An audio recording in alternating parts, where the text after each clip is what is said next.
বিএনপির কেন্দ্রীয় কমিটির পক্ষ থেকে খালেদা জিয়া, তারেক রহমান সহ সকল নেতৃত্বের পক্ষ থেকে ধন্যবাদ জানাচ্ছি। আজকের এই ক্ষেত্রবাসীকে একটি ভালো রাখার জন্য চেষ্টা করার এই সফল এই মিটিংটার জন্য ধন্যবাদ জানাচ্ছি। শুরুতেই বলবো, এই পরিবেশটা আমরা 17 বছর পর পাইলাম। আব্দুল কালাম বললো আসলে 17 বছর পরেই আমরা এই টেবিলে আসলাম। তখনই আমরা ডাকেও নেই, দাওয়াতে দেওয়াইনি, আমরা আসার সুযোগ হয়নি, কথা বলার চান্স পাই সুযোগ নাই, দাওয়াত পাইছে মামলা হাজিরা দেওয়া। যাই হোক, পরিবেশ ছিল এরকম। আমরা আজকে আপনাদের কিছু বলছি না, কারণ সরকার সেভাবে চালায়, আপনার সেভাবে চলছে, এটা আপনাদের করার ছিল না আসলে। এই জন্য আপনাদেরকে ধন্যবাদ জানাই। এই পিরিয়ডটা অনেক জরুরি। আপনি খেয়াল করে দেখেন যে 5 তারিখের পরে দেশে মানুষ ঈদ উদযাপন করল। কেন উদযাপন করল? করার কথা ছিল না, কিন্তু 5 তারিখের পরে মানুষ উদযাপন করতো। বাংলাদেশের কোটি কোটি মানুষের হাতে বাংলাদেশের পতাকা কেন উঠল? এর আগেও তো সরকার পরিবর্তন হয়েছে, চেঞ্জ হয়েছে, সবই হয়েছে, কিন্তু কোটি কোটি মানুষের হাতে জাতীয় পতাকা কখনো খেয়াল করি নাই। আমরা সেদিন দেখেছি রাস্তায় মা বোন সহ সর্বস্তরের মানুষ হাতে পতাকা, মানে দেশ স্বাধীন হলো। আসলে দেশ স্বাধীন আছে, দেশ আগে স্বাধীন আছে, কিন্তু স্বাধীনতার স্বাদ মানুষ পাইছিল না পাওয়ার কারণে আকাঙ্ক্ষায় গত 15 বছর কষ্টের সময় কাটিয়েছে। তাই বহিঃপ্রকাশটা হয়েছে 5 তারিখে অনাকাঙ্ক্ষিত ঘটনা করতে। এই জন্য আমাদের এখন আমরা খেয়াল করে দেখেন 5 তারিখের পরে এই পরিবর্তনটা অনেকে মানতে পারছে না। যদি আজকে রাজনৈতিক বক্তব্য মঞ্চ না এটা, আমি কথা বলবো পূজা নিয়েই বা আজকে পূজা নেই, তা প্রাসঙ্গিক কিছু কথা আমাদের বলতেই হবে। কারণ আপনার দেশের বাইরে বাংলাদেশ, এই দেশের বাইরে শেরপুর না, এই দেশের মধ্যেই শেরপুর। এই দেশকে বিশৃঙ্খলা করার জন্য 5 তারিখের পর থেকে নতুন নতুন খেলার আমরা ফেস করেছি, নতুন নতুন বিপ্লবের প্রতি বিপ্লবের ঘটনা আমরা ফেস করেছি। আমরা আশাহত হয়েছি।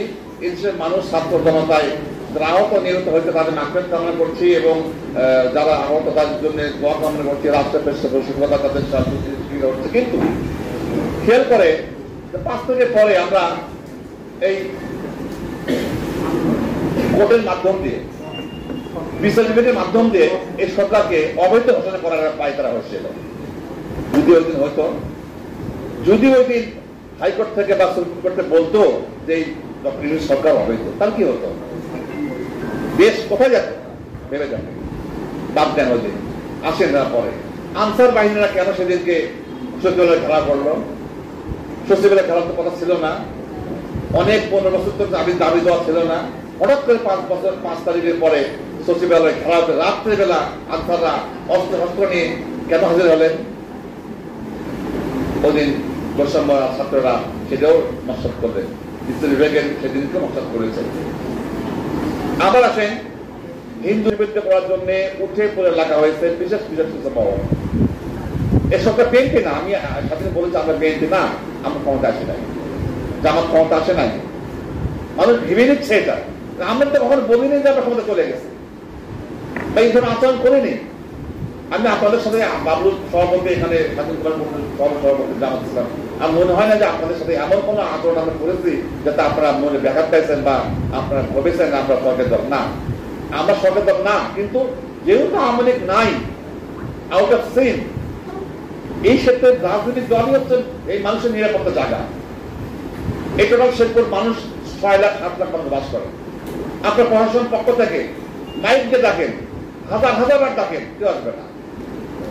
আবার এই 5-10 জন লোক দাঁড়ায় যখন হাত তুলে আপনি আসেন, এই শেরপুরে 10 লাখ জড়ো হবে।